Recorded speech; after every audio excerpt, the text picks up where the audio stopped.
Badger नामी ग्राम में दो आदमी बड़े मित्र भाव से बसते थे।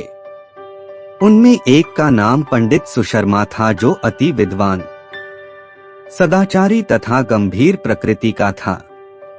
दूसरे मित्र का नाम सुदामा था। वह कर्म का नाई था, परंतु विचार में बड़ा ही न्यायी था। वर्टिकल बार इन दोनों की दोस्ती ऐसी थी कि बिना एक से पूछे दूसरा कोई नया कार्य प्रारंभ नहीं करता था। एक दिन अचानक सुशर्मा के मन में यह बात आई, हमें कोई ऐसा कार्य करना चाहिए जिससे भविष्य में राज्य ऐश्वर्य का सुख मिले। इस विचार से प्रेरित होकर उसने सुदामा नामी अपने मित्र से इसकी चर्चा की। सुदामा ने कहा, मित्रवर, मेरा धर्म भी यही कहता है कि आपको तपस्या करने की अनुमति दूं और तपस्या के समय आपका सहयोग कर मैं भी अपना अगला जन्म संवारूं। सुशर्मा अपने मित्र को अपनी सम्मति से सहमत देखकर बड़ा प्रसन्न हुआ और मित्र सुदामा नाई के सहित प्रयाग को चला गया। वहां पहुंचकर त्रिवेणी के समीप ही एक छोटी सी कुटिया बनवाकर तपस्या करने लगा। सुशर्मा ने तन्मय होकर कई वर्षों तक उस कुटिया में तप किया, परंतु फिर भी देवता प्रसन्न न हुए। तब ऐसी तपस्या से उसका मन ऊब गया और उस प्रणाली को बदलकर संन्यास धारण किया। कांशाय वस्त्र पहनकर पुनः तप करने में लीन हुआ। सुदामा नाई भी छत्रछाया की तरह उसकी सेवा करता हुआ अपना धर्म पालन करने लगा। उसका अनुमान था कि मैं सन्यासी की सेवा से मनोचित फल की प्राप्ति कर लूंगा। दोनों की प्रगाढ़ मैत्री थी। इन्हें आपस के सहयोग से कठिन से कठिन कार्य साधन में किसी प्रकार का कष्ट नहीं होता था।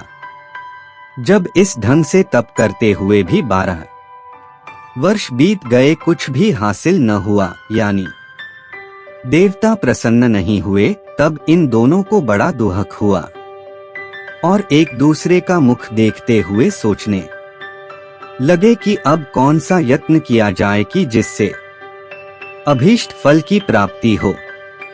अपने मित्र सुदामा को चुप देखकर सन्यासी बोला, मित्र सुदामा, तुम भली भांति देख रहे हो कि हमें तप साधना करते 24 वर्ष का समय बीत गया, लेकिन कार्य की सिद्धि न हुई। तब आखिर ऐसा कौन सा उपाय किया जाए कि जगत में हमारी अपकीर्ति न हो।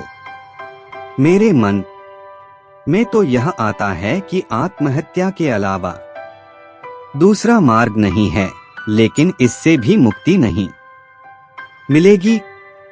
इसमें भी एक बात बड़े अड़चन की है। शास्त्रकारों ने आत्महत्या को बड़ा पाप बताया है। अब भाई तुम ही कोई ऐसी युक्ति निकालो जिससे शास्त्रानुकूल सुख प्राप्त हो। सुदामा मित्र बोला, आप पंडित और ज्ञानी हो, मैं केवल आपका अनुयायी सेवक हूँ। शास्त्रों के आदेश क्या हैं, इसका मुझे कोई पता नहीं। अब आपको ही कोई सोच विचार कर दूसरा उपाय निकालना चाहिए। सुशर्मा बोला, हाँ एक मार्ग है, परंतु जब तक तुम उससे सहमत न हो मैं कैसे कर सकता हूँ। शास्त्रों में ऐसा प्रमाण मिलता है कि जो प्राणी त्रिवेणी के तट पर बैठकर आत्मविसर्जन करता है उसको आत्महत्या का पाप नहीं लगता, बल्कि अभीष्ट फल की प्राप्ति होती है। सुदामा नाई पंडित सुशर्मा की इस सम्मति से सहमत हो गया और वे अपने सामानों का अलग अलग 2 गट्ठर बनाकर एक जगह गाड़कर चलता हुए वहां से चलकर जगत जननी भागीरथी के तट पर आए। सुशर्मा के मन में राजसुख प्राप्ति की आकांक्षा थी, इसलिए उसने पृथ्वी मंडल के एक छत्र राज्य प्राप्ति के निमित्त और सुदामा को राज कर्मचारी होने की आकांक्षा थी, अतः उसने मंत्री पद की अभिरुचि से त्रिवेणी जी के पवित्र जल में प्राण विसर्जन किए।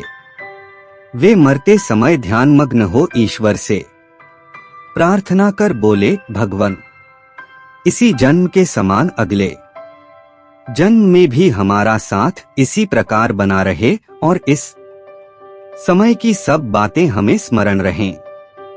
अगले जन्म में सुशर्मा हुमायूं बादशाह के घर जन्म लेकर अकबर के नाम से विख्यात हुआ और सुदामा का जन्म उसी नगर के एक कुलीन ब्राह्मण के घर हुआ। इसका नाम महेशदास रखा गया था।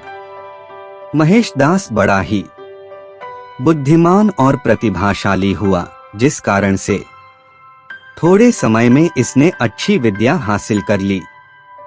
जब अकबर बादशाह बना तो उसने महेशदास को विद्या और बुद्धि के प्रभाव से ही दीवान पद पर नियुक्त किया और उसका नाम बदलकर बीरबल रखा। यह थी अकबर बीरबल के पिछले जन्म की कहानी। दोस्तों, इस वीडियो को लाइक कर अपना प्यार दिखाएं और चैनल को सब्सक्राइब कर अपना आशीर्वाद देना ना भूलें। फिर मिलेंगे एक नई कहानी लेकर। तब तक के लिए नमस्कार।